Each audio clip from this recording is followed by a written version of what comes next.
দুর্গাপুজো, কালী পুজো চলে গেছে, মানে কি আমাদের সব উৎসব শেষ? একদমই নয়। আর একটা বড় উৎসব আসতে চলেছে, ক্রিসমাস বা বড়দিন। গোটা কলকাতা ধীরে ধীরে উৎসবের আমেজে সেজে উঠছে। আর ক্রিসমাস মানেই ক্রিসমাস কেক। আমার ছেলেরা যখন ছোট ছিল তখন এই কেকটা আমি বানাতে শুরু করি। অনেক দিন হয়ে গেল, তারা এখন অনেক বড় হয়ে গেছে।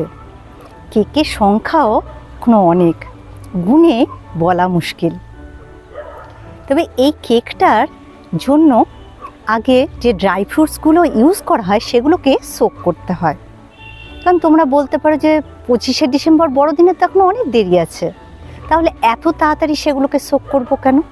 কারণ ড্রাই ফ্রুটসগুলো অন্তত 20 থেকে 25 দিন যদি সোক করানো হয়, তাতে করে ড্রাই ফ্রুটসগুলো অনেক নরম হয়ে আসে, কেকে ভালো ব্লেন্ড হয়, আর টেস্ট অনেক গুণ বেড়ে যায়, আর খেতেও খুব ভালো লাগে। এই সোকিংয়ের প্রসেসটা আমি প্রতি বছরই করে থাকি। সমস্ত বেকারিগুলোতেই এই প্রসেসগুলো শুরু হয়ে গেছে। এই ড্রাই ফ্রুটসগুলো আমি এক মাপের কাটবো আর রামে ভিজিয়ে রাখবো।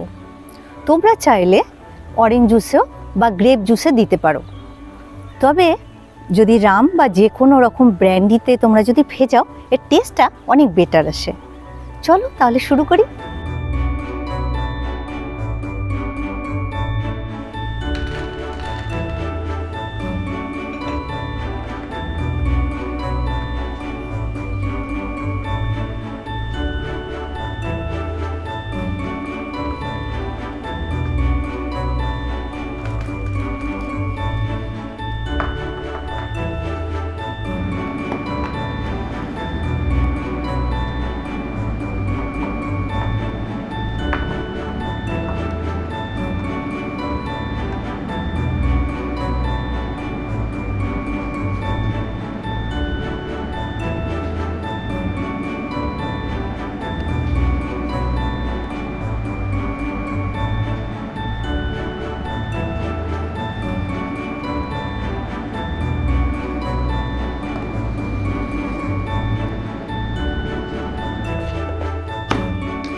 ড্রাই ফ্রুট সোকিং তোমরা কিভাবে করছো তার ছবি কিন্তু আমাকে অবশ্যই পাঠাবে।